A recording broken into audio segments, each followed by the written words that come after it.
For this. Hi everyone, I'm Jill Rafson. Thank you so much for being here. I'm just going to go down the line and introduce everyone that you're going to be getting to speak with tonight. So first we have producer of Spring Awakening, Ken Davenport. We have Alex Boniello, the voice of Moritz. Katie Boeck, the voice of Wendla. DJ Kurs, the artistic director of Deaf West Theatre. Daniel Durant, who is Moritz. And Sandra May Frank, who is Wendla. And I also want to say thank you to our interpreters who you'll be seeing throughout the evening. Just to get us started, I wanted to start with DJ and talk a little bit about the origins of Deaf West Theatre, which get us to where we are today with Spring Awakening. Can you tell us a little bit about how Deaf West got started and what the original goals of the company were that got us to where you are today? Deaf West is a theater company founded in 1991. I did not found Deaf West. I wasn't even born at that time. No, I'm kidding. But it was founded by Ed Waterstreet, who was a theater actor from the National Theater of the Deaf. And he wanted to establish a theater company in Los Angeles because there were few throughout the U.S. and did become the first deaf person to operate a theater in the United States. And they've been performing for nearly 25 years. I was fortunate enough to grow up in that area, attending theater there, seeing Deaf West productions. I became a fan, and fortunately now I'm lucky enough to work with Deaf West. We've done a number of musicals. One of them was Big River. That was in 2003, which was brought to Broadway with Roundabout Theatre. Yeah. Jill knows well, I'm sure. And we're honored to be here for the second time in New York City. We're very, very lucky. It's been a wonderful journey.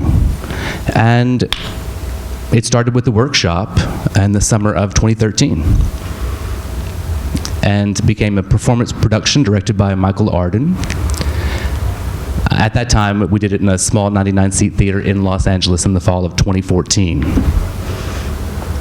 And we moved to a bigger venue, the Wallace Theater in Beverly Hills, and finally here, the Brooks Atkinson on Broadway. Thank you, Ken. And for each production we've done, we have analyzed the script to make sure that we can break new ground and to expand the boundaries of what Spring Awakening can do, which is all about communication. What Michael Arden and Spencer did for us was to bring us the story with the ideas of communication. You know, the performance was on Broadway, and it was about youth and revolt and angst. And what they mentioned about communication actually associates well with the deaf experience, being separated from the world by language. And in the opening scene, where Wendla asks her mother about how babies are made, that's a similar experience a deaf child would have, speaking with their parents and not being able to communicate because the parents are hearing and they're not being a really comfortable level and a natural fit. So it was a great fit for our community, and I could go on and on and on and on, but that's my first one-off there. Well, I'll turn to Ken then and say, you know, Spring Awakening, the original production was on Broadway. I think it closed, about 8 years ago? And so I think what DJ is saying leads into why is it right to bring it back already? What was it about this particular production that made you think it's time for this play to come back to Broadway? So I'll answer that question in a way that these guys have heard before and I've written about on my blog, but I think great musicals are like great works of art, like great paintings, like a Mona Lisa or any Da Vinci, Rembrandt.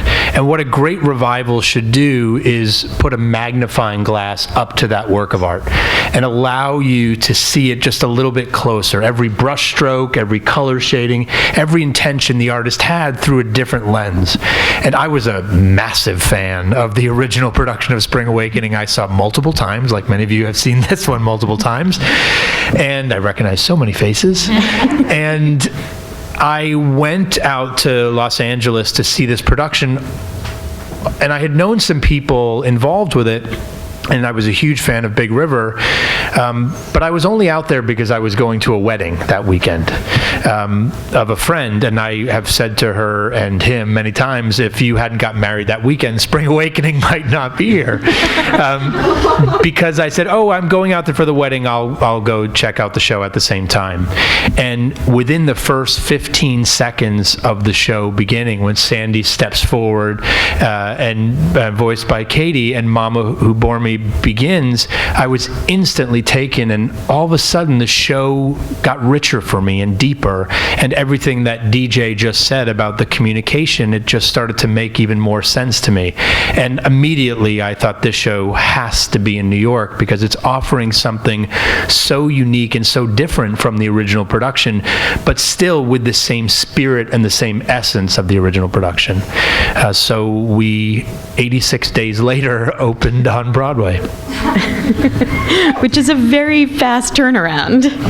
Yeah, sometimes I think that helps. There wasn't a lot of time to debate how to do things.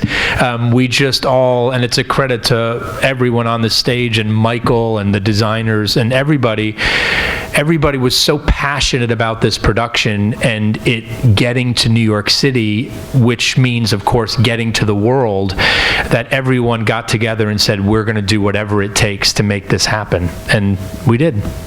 Well, and I'd like to ask the actors, and for any of you, how much of this concept was fully formed when you first got in the rehearsal room together, and how much of how you were going to bring out these themes of communication developed as you started working together, and especially for you guys who were sort of acting in pairs in a lot of ways? Well, we knew that certain characters would be played by actors that are deaf, and we knew that there would be voices for those characters. But we really didn't understand, in terms of at least our two situations, Wendla, voice of Wendla, Moritz, voice of Moritz, how we would relate to one another in the show. Mm-hmm. And that was really totally a process of discovery, something that we realized we could have a relationship with one another, sort of like a person has a relationship with themselves, mm-hmm. and with the voices in their head, and with their demons, and their conscience. And so that was totally a process of discovery, not something that I think any of us came into the room, not even Michael, really having that vision. So that, at least for me, has been the coolest part of the whole production, just developing that relationship with Sandra. Yeah. And I want to add more to that, but also I want to explain that the voice actors, my experience of being a deaf performer with previously performing at Gallaudet, was that typically a voice actor either sat in the audience watching the play and speaking the lines, or they were perhaps posed on the side of the stage. So there was absolutely no relationship between the person doing the voice and the actor on the stage. It was just the actor doing their own thing, and the voice was there just for the benefit of the hearing audience. That's what I was accustomed to. So when I found out about Spring Awakening and I wanted to be involved, and I was wondering how Deaf West would do it. And I just assumed it would be separate, as I'd experienced before, but Michael started describing how he was going to coordinate the positioning, and at first I was resistant because I thought, hey, that can't be done. But then I said I need to be open-minded. And then I knew Katie. I knew that we had some chemistry already, and that was really important when we got together. And she had like an aura. I could feel it as I approached her. So we connected instantly. That's how I felt the minute we said hello. And through the process of this happening, it was really interesting. I just liked it. That resistance went away, and she was just amazing. Like, we made sense when we talked together. If I, as a character, wasn't sure, if I, as an actor, wasn't sure, should I go this way or that way, how was I going to get the audience to see it? So I could open up my inner monologue with her, and I could show where I wanted to go or what I shouldn't go. She was like this angel and devil that's on your side, right? Right? She was right there working with me for that. So, yeah. And I don't think that you would assume just from looking at us that we would, that was the initial thing too when we first saw one another, like, okay, we look completely different, totally opposite. Yeah, look at us. But I actually think that turned out to be kind of cool. I will tell you that is part of the reason that I was so taken by those first 15 seconds. I mean, here were these two people representing the same character that one spoke, one didn't, one signed, one didn't, one played the guitar, and one looked the negative opposite of the other. Right. And I think that's how a lot of us go through life. There's someone inside of us that may look a little bit different to the rest of the world. And how did you communicate with each other when you guys first got in the rehearsal room? Was there a sort of transition period when you started just learning how to communicate in order to figure out what your performances were going to be together? Well, I joined the production after that 99-seat production we were talking about, and so I came in knowing that there was only going to be 2 weeks to put it up again at the bigger theater in the Wallace, which is the one that Ken saw. And I had never even met a deaf person. The first deaf person I met was like 24 hours prior to that when DJ came by the apartment to give me like a garbage can and some towels. and I had no idea what to do. Like I was completely in over my head. And so when we get to the first rehearsal, there was this like a period of time where we were just working on ASL and everything like that. And I walked into this room, and I remember I went there with Andy Mientes, who's another actor in the show, and he was like, so it's going to be a little weird when you get there. And I was like, why? He's like, you'll see, you'll see. And I walk in, and it's completely silent, and it's just a room full of people signing with each other, and I couldn't pick up any of it because I didn't know any of it. And then I met Daniel, and like the first thing someone said to him was, he plays video games too. And Daniel lit up, and then we just like hugged, and then he pulled out. Yes, I remember that. You came in and you were like, what do I do? But we worked it out. It was cool. Video games? You got it. Let's sit down together. All right. Yeah. We looked at the script, went line by line. I signed out for you what I was going to do so you could practice the speaking with the pace, and we got off to a great start, and we had a great connection either. And then as he began to learn sign, we just started communicating, and we've, it's been awesome ever since. So, yeah, I'm sorry I interrupted you. Go ahead. What were you saying? No, that's about right. Yes. Yeah, and same, I also didn't know sign. I mean, I knew the alphabet from learning from Linda Bove on Sesame Street. And I had won a singing competition. I got second place for a song I sang and did in sign language when I was like 8. And that was it. So, getting as an actor, this initially was just an opportunity to do something new, some new theater, and I didn't really know what to expect. So walking into the room, day one, meeting Sandra. Okay, I'm going to be this person's voice in this character, and it was scary at first, certainly because as a person who has I've developed my whole identity around my voice, and so. I didn't get to convey that aspect of who I was to Sandy. I mean, she can't hear me. So it was definitely a challenge at first to feel like, how do I open myself up? It was certainly an exercise in, okay, who am I without this thing that I rely on so heavily? So yeah, it's been a learning experience. I mean, again, as an actor, you get cast in something and you're like, okay, work. This is something I can do with my time, and you don't expect to be thrust into the situation where suddenly, okay, am I a spokesperson for this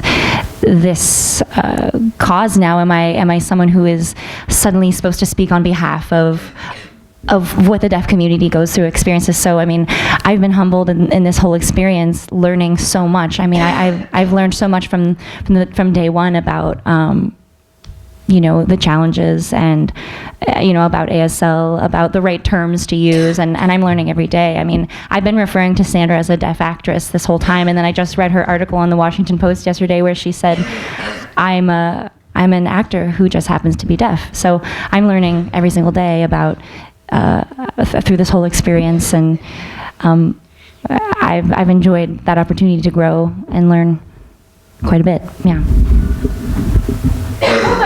Me too.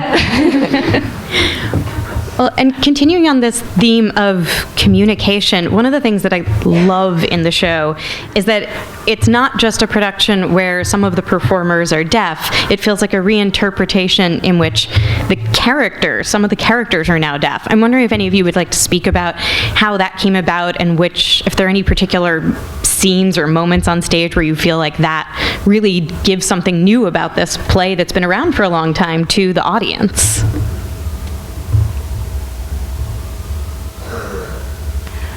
Well, yeah, I'd like to speak to that. At the beginning of the process, Michael and I sat down and we were talking about which characters would be deaf, which characters would be hearing, and we were playing around with the list for quite some time. And at a certain point we said, no, that's not going to work, we're going to try this, we're going to try that. But my favorite example was the scene between Moritz and his father. So in that scene, there's a conversation now in the play between two deaf characters. And in reality, there would be no voice in the real world. And we wanted to show what happens in deaf families, what that experience is like. We wanted to share that with an audience. So for me, it's a very powerful scene to see the conversation about a boy's failure in school and the fathers being so upset about it. I think every one of us have had a moment like that, at that point of entry between two worlds. So at the 99-seat version, we did it with no captions whatsoever. We did it just in sign language.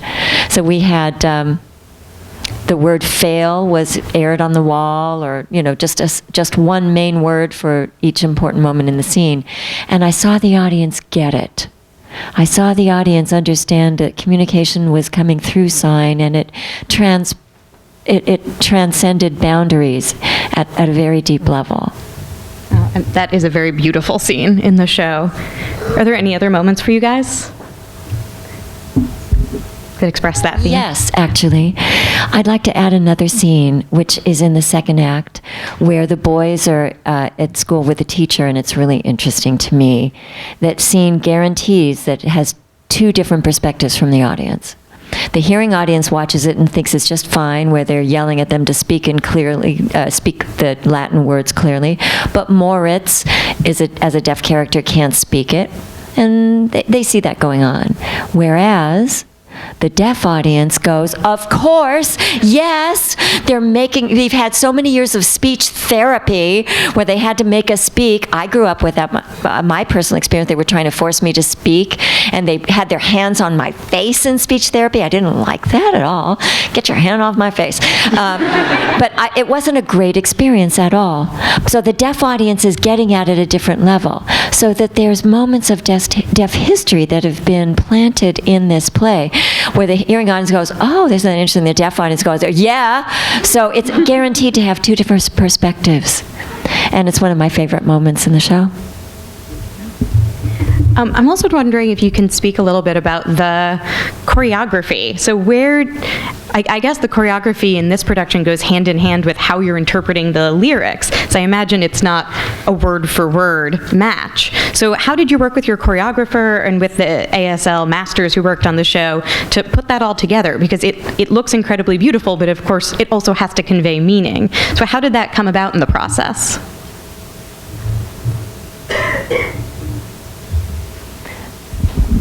Well, he and I, we both play guitar, so we unfortunately don't get to do much of that. So maybe that's the thing.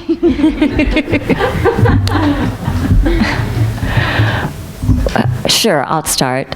First of all, we had a fantastic choreographer, Spencer, and I was involved with all three productions, plus I was involved even when it was done as a workshop. So I've been it from the inception. So Spencer approached us. He'd never met deaf people previously, and so he was talking about lines in the music, and Touch Me is one of the songs we were looking at in particular. So he was looking to see how we could sign it, what made it really visual in ASL, and then he was going to work on the choreography through that. So his open-mindedness about the language, access to meaning through sign, opened up a world for him so that we could teach him, and then it became such a great experience. Did you want to add to that, Sandra? Yeah. Do the interpreters need water? No? Okay, we're ready. All right. So I do want to add a little clarification.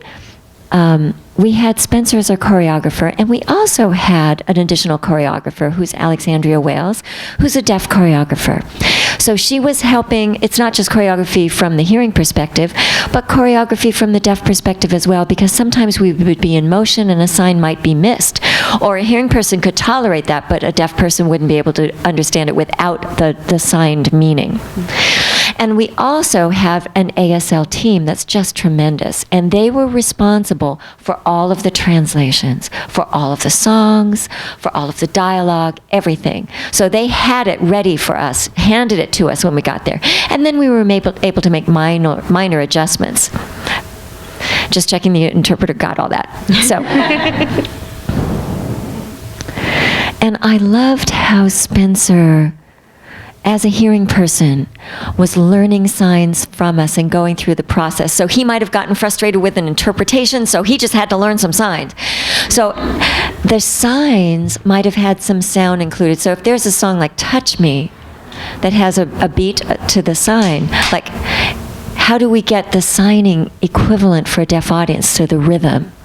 So say, for example, there's something that you can go from high to low, right? We wanted to show that. So we had to do that. We couldn't do it just signing the word, but we wanted to transmit the sound as well. We wanted to get the sense of the line, not just the sense of a word, so it was going to depend on what was more important, the sound or the word at the moment. Yeah. And also, choreography helps. I mean, I'm really thinking about this now. But also, the choreography helped us to know where we are in our lines. Because, right, we can't hear the music. We can't hear. I'm profoundly deaf. I cannot hear what you're saying or anything. So knowing the choreography helped us know what moment we were in the song. And it's nice because it was deliberate to help us with the lines. So Right. we'd rehearse Cues, that. built-in cues. Exactly. So it's not just movement for movement's sake, but knowing that at this movement, that means this sign is cued. So it was a wonderful thing that we were working it out constantly to try and get it together so it would then be a beautiful performance. If I could just add one thing, I think ASL is clearly an important part of the process. You know, we look at it as an equivalent language. It's a dance that ASL is a dance. It is a language. We speak it every day. It's wonderful to be able to bring that and use it as an artistic expression. I mean, and we're excited about the possibilities for the future too, what we're finding. This is just the tip of the iceberg. Well, and is that why it's important for Deaf West in particular to do musicals? I mean, the theater could have chosen to just do plays, but is that marriage one of the reasons that it's so important for you guys to be taking on this particular challenge? Thank you, yes. Well, good, because I like to watch them. Good. Oh, right. And yes, we're not only bringing sign language to the hearing community, we're bringing music to the deaf community. Mm-hmm. Absolutely. We're working to find ways to represent music to an audience using lights and movement, and like Sandra May was explaining, like various movements through projections. And we want to make sure, I mean, there will never be an equivalent experience, but we're trying to raise the bar to a level of equanimity. Yeah, and speaking from the musical perspective too, I mean, music is not just what you hear, it's what you feel too. There's vibration, there's bass, there's drums, there's rhythm is felt and not just heard. So from the musical perspective, I really thought a lot about that throughout the last 2 years that I've been working with Deaf West, because it's expanded my whole musical vocabulary too, you know. It's allowed me to dig deeper into what music is for me as well, and in terms of our process working together, we relied a lot on that, a lot on the feeling and how music feels. And timing has been incredibly important to the actual process. So whether it's there's so much to talk about, but there are cues we give each other, there are lights that we use, and I know they do a lot in terms of, if there's something choreographically that you want to happen at a specific moment, right? Because the show is very tight. It's not a sloppy show, which is something that you might think that would happen, in trying to do something like this. But there are moments in the show where I think it's really amazing to see how in time we really are with each other. And that's just a testament, yes, to the rehearsal process, to how we feel and move as a cast, and to the collaborative aspect of the whole show, how much we're working together to cue each other at the right moments, and really just breathing together. And I mean, I'm constantly amazed at Sandra's timing and her sense of rhythm. I mean, she is with me every step of the way. I mean, there are maybe a couple moments where the cues, I think you still rely on the cues, but for the most part, I mean, we're just really in rhythm with one another. So I think that is a testament to how important music is, how important music can be translated to the deaf community, and why it shouldn't be something that's separated. You know what I mean? Like, music is something that is felt and not just heard.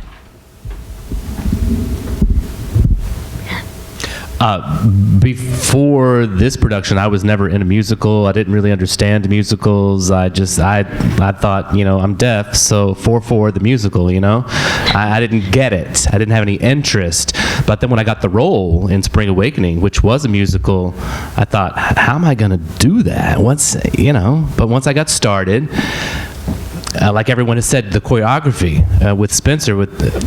So being deaf, I use my eyes, right? I have a very broad field of vision. I have a really deep peripheral vision. So choreography and movement on stage cues me to lines coming up and things like that. In one scene, I'm on my knees on a bed, and I'm reading from a piece of paper which I'm about to tear, and another person slides their hand across the space in my peripheral vision, and I know that's the cue with the timing of everything else that's happening to rip the paper. So Spencer built those things in for us. There was a place where I was always a little bit ahead or maybe a little bit behind because I wasn't getting the rhythm of the scene or what was happening. Often I'm using my partner, my voice, as my cue, but there's times when maybe I don't see him, or I have to depend on the choreography or the lights. But things work. It's really a beautiful experience. And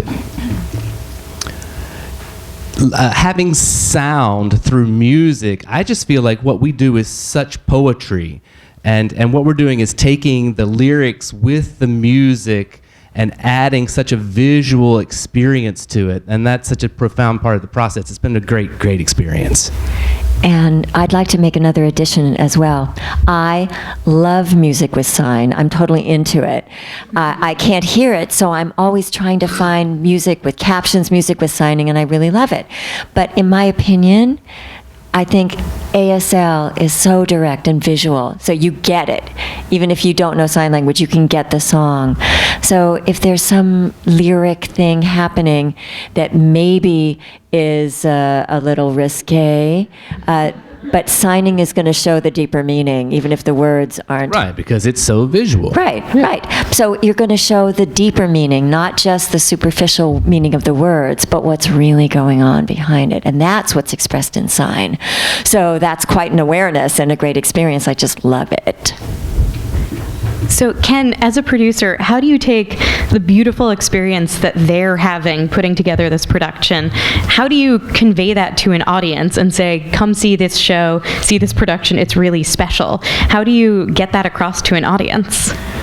Well, that's one of the great marketing challenges of doing a show like this, because when you say to someone, oh, you should go see this musical, the cast, half of them are deaf.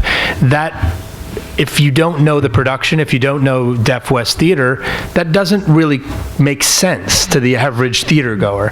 So it's a bit of a challenge and something that we've faced along the way.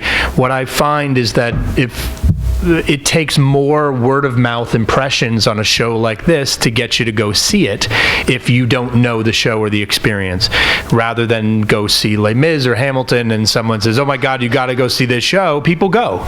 With Spring Awakening, what we've found is that it takes, someone says, you got to go see this show. It's Spring Awakening. What's it about? Well, the cast is half deaf. People go, huh.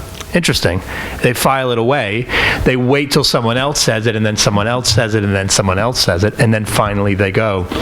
So everything we've done is to try and speed up that process, to create throw a catalyst on that process. And luckily, as I knew would happen, we've gotten an incredible amount of press on the show, from the great reviews, of course, to Allie being on the nightly news, to all the stuff that's happened. I knew the press and the world would want to pay attention to this. It started before we got here. There was this amazing BuzzFeed video that I think it had like 500,000 views or something when we were just announcing. So I produce shows, and I look to do shows that first primarily move me, that remind me of the 16-year-old kid I was that saw Les Mis and couldn't stop playing the cast recording for months thereafter. Still do, actually. And number one, the shows have to move me. Number two, I look to produce shows that are very unique and very different and expand an audience's definition of what theater going is. At our very first advertising meeting, we said our job was to communicate that this was not great deaf theater, that this was great theater, period. And I think that everyone who's seen that would agree. And who has the audience been? Do you find yourself getting... You're looking at them. Well, yes, that too. So I guess I'm wondering, are you getting deaf audiences to come out to this show? Are you guys seeing that every night? Yes, and I'll let DJ talk about this, but one of the things that he said was, someone asked, I remember him this question, what percentage of the audience is deaf? And I believe he said it's the same percentage that you'd see of deaf people in the country or the world. But I'm sure he can give you a better answer for that. I think probably less during the week and more on the weekends, but because deaf people tend to come from all over the East Coast. People are flying in to see the show.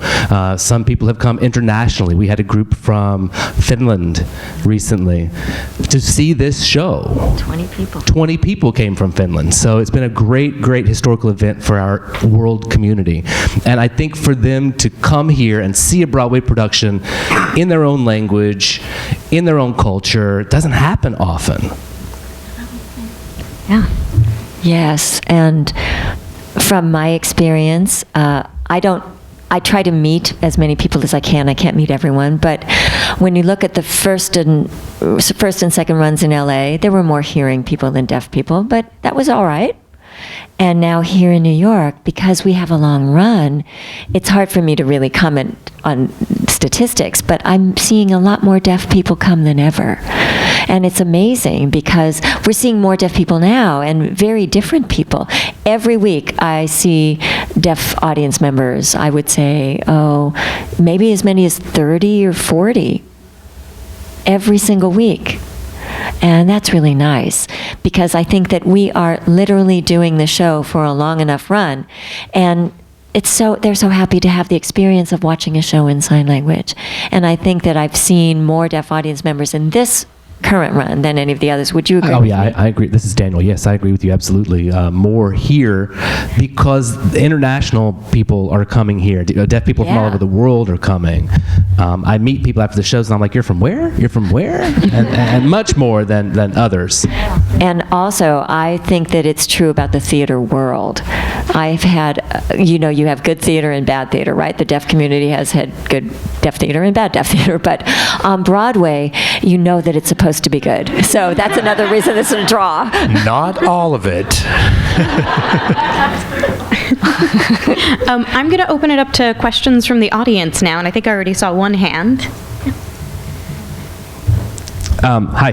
I have a question for all of you.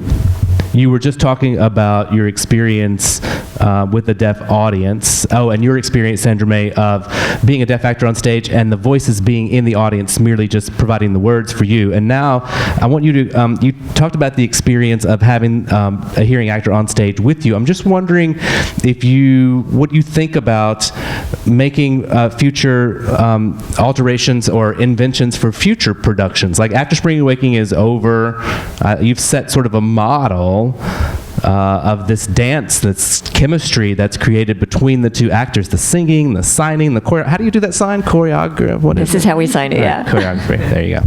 So you talked about that experience. Did you think, oh, this is perfect, we're going to do it like this always? Or can you think of other ways how you might, this is probably a good question for DJ, but how to enhance that experience and continue to innovate theatrically? Well, it's an interesting question because we were talking about that at one of our talkbacks at the Brooks Atkinson Theater. And we were talking about the fact that deaf theater is still new. The concept, the technology, the translations, working with deaf actors. I mean, it's such a new art form compared to theater that's been here for millennia, right? And Deaf West has been around for not even a quarter of a century. So we're still looking at ways of promotion, ways of what we need for captioning, and what deaf audience would rather see. Is it English, the lines in English in addition to the signing? So this is also new, and I think that we can develop more technology that hearing people have had access to, but deaf people haven't. Exactly. So it's nice if we can develop the translation process and collaborate with music. And imagine about Shakespeare. There's been no set translation in ASL for Shakespeare. We have the process, but there's no a definitive translation because it's still in its infancy. So I think that we can find more ways to really establish new art forms because it's not set in stone. Well, we need to do more theater, period. Yes. There's just not enough theater. Not enough opportunities for sure. We have wonderful, beautiful actors here, people who are involved in sign language theater. We need more, and we have to we just have to keep on. And at the same time, we have to communicate with our audiences. If deaf people are coming to the first professional theatrical production, that's an amazing feeling that you're inducting someone into the theater. How many opportunities have they had in their lifetime to see theater done by their own that's accessible in their own language? I think this is a global production which will continue to open doors for us. And writers, script writers, designers, everyone, I think that we want to see more original plays written about deaf people, deaf writers to write them. There are several plays that have been written by deaf people, but we want more. And I'm hoping that in the next 5 or 10 years, we will have more original works by deaf playwrights. And I think that's going to happen. Oh, yeah. We're waiting for it. Oh, it will. It will. It will. Yeah. Great. All right, good. Keep up the good work. You did good. Thanks. Are there other questions out here? Yeah. You talked about doing Shakespeare with a deaf company. Do you have any plays that you think would be interesting to do with a deaf company? Shakespeare plays, you mean, or? Yeah, we've done Romeo and Juliet. Gallaudet Theater has done several Shakespeare productions throughout the years. I think what she's referring to is that the standard language of English being translated into ASL has been elevated in this process. It's not vernacular. It's not a specific vernacular-wise that we're locking in, because the level of Shakespeare, we're trying to get there, but it comes with experience. It comes with training. It's a process. Did that help answer your question? Yes? Okay. Well, I think speaking to what your question was as well about, because I always hear DJ say the main goal of Deaf West is to build a bridge between deaf and hearing worlds. So yeah, you can do theater that's just for deaf people. You can do theater that's just for hearing people. But in order to do theater that's for both, you need an actor and a voice actor. And I think Michael has come up with some really interesting ways of doing that, and this whole process with the voice that is, we're saying the same lines. So, the deaf audience is hearing what the deaf actor, or is, seeing what the deaf actor is doing, receiving that information.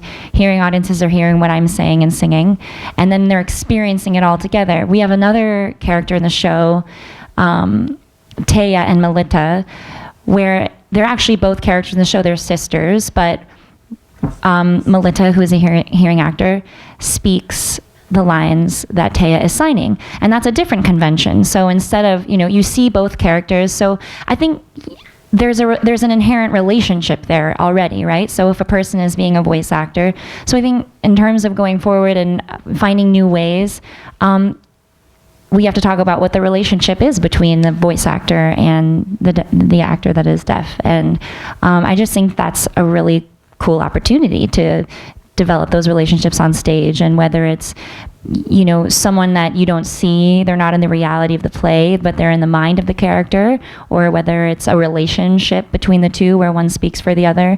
I think there's a lot of opportunity there to be creative in how we work those relationships out, so that the performance can be enjoyed by hearing audiences and deaf audiences at the same time.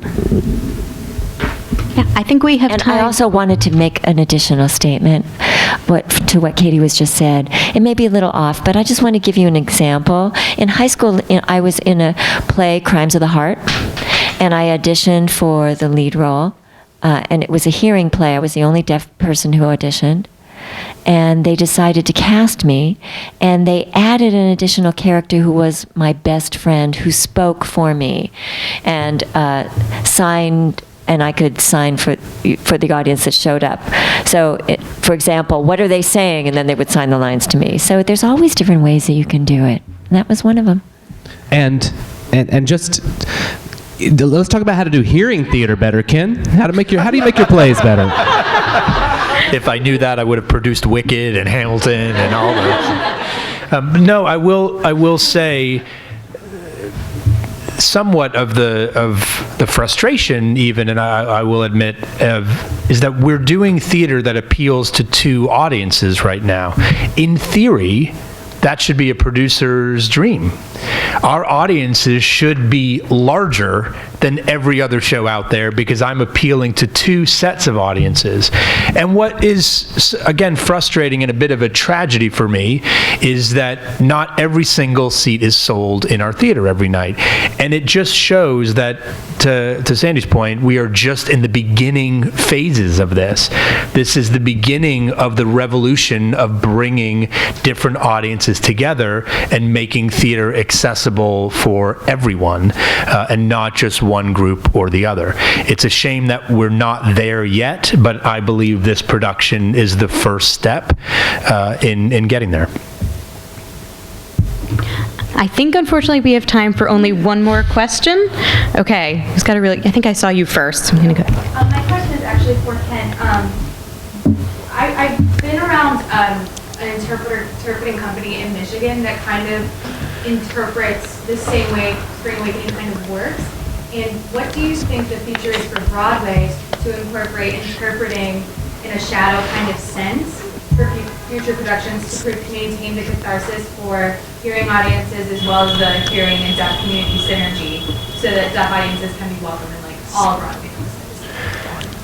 Well, I think one of the things that Spring Awakening has done is really amplify the conversation about the issue that you're talking about. Broadway, what's fascinating and also very frustrating about Broadway is that it doesn't do things as well as many other theaters around the country does things. We lack flexibility. We have these very old, archaic traditions, whether they be union traditions or the theaters are, 100 years old, so it's very difficult. We had to spend $30,000 to make sure that Allie could get into the theater every night comfortably. So we move very slowly and change very, very slowly. But we're starting to see some things happen we're going to be experimenting with some new technology that allows captioning on everyone's devices. And interestingly enough, we thought we would be one of the first companies to do this, and I just got a note from the Schubert organization recently that they're going to experiment with it at Avenue Q, which is a show that my office also manages. You won't ever hear about it because it's very early on, and it will probably take a while. But what I love about companies like the one you describe is because they're a bit more of an upstart and they're flexible, they can do things. And if in today's world, if they can amplify what we're doing, Broadway will listen. But sometimes we're a little slow to catch up. Thank you for getting the conversation started, and thank you everybody for your work. It was amazing, and I can't wait to see where it goes. So thanks. It's been the pleasure of my life, I can tell you that for sure. Well, that's an excellent note to end on. Thank you to this wonderful panel of extremely talented artists. Thank you to all of you for being here, and see Spring Awakening again if you haven't. They will. Yeah, come. Thank you, everybody. Thanks. Thank you.